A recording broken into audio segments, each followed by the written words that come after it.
City to City Europe, in some ways, is almost the beginning of City to City worldwide. Originally, the Dutch came to Redeemer, so they were intrigued that a Presbyterian church was doing well in Manhattan. And they approached originally saying this: we're not after your money, we're actually after your wisdom, because we have not been able to keep churches going in Amsterdam. We can't reach our own greatest city.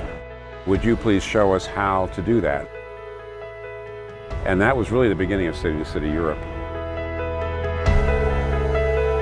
Christianity used to be much stronger in Europe than it is now. Challenges in Finland, definitely secularism. I felt like it's very hard to tell about Jesus for he or she who doesn't feel like she or he needs God. They don't feel like they need Jesus because they're very successful, they have food, they have friends, they have a career. They don't feel like they need it.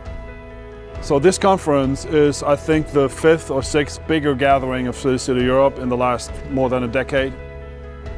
It is different or unique in a way that it is now reflecting a much more grown movement.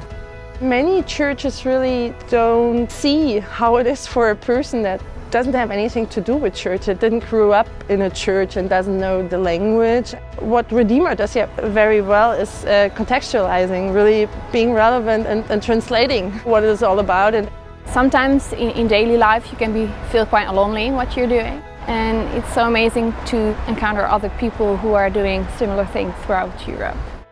When Al and the people from City to City Europe thought about who could be the new director, they intentionally picked somebody who is from Europe, and I am. And this is helpful for the job because it is not somebody from the outside trying to do something here, but it's me. I've planted a church in a European city. I've gone through that, and I come from a European context. And that is helpful. It's a value inside the city world that people who actually work on things are indigenous leaders. I think what I like most about a conference like that is meeting people from all around and hearing what God is doing. Developing relationships, so there's a genuine network of friendship that you can build on, and also obviously the teaching and the content that we can share together. There's great energy in this conference.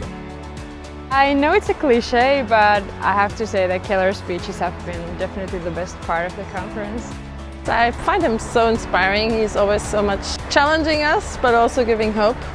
I think it just helps the impetus, the whole flow and the movement of a thing, to feel like you're a part of a wider network. Encouraging to know we are part of a bigger movement. This was a great conference. I mean, people from all over Europe came here, and I hope they got inspired by movements of the gospel. I hope that people from this conference walk home very encouraged and with the idea and the impression that City to City Europe as an organization is maturing and is helping them where they are. So that some of the things that we announced at the conference, like our faith and work community, like our coaching network, actually become something that is helpful for them in their city.